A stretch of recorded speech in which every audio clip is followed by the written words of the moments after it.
Всем привет! Сегодня у нас на ремонте аппарат типа Starvac. Происходит промывка двигателя.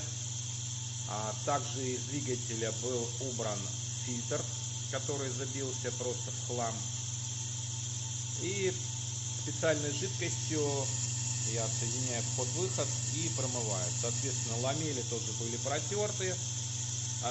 Когда начинаются проблемы с аппаратом, вакуум то есть, то нет, или он вообще пропадает, это забился фильтр внутри мотора, а также ламели все слиплись тем маслом, на котором вы работаете. То есть, соответственно, тут без разборки никак не обойтись.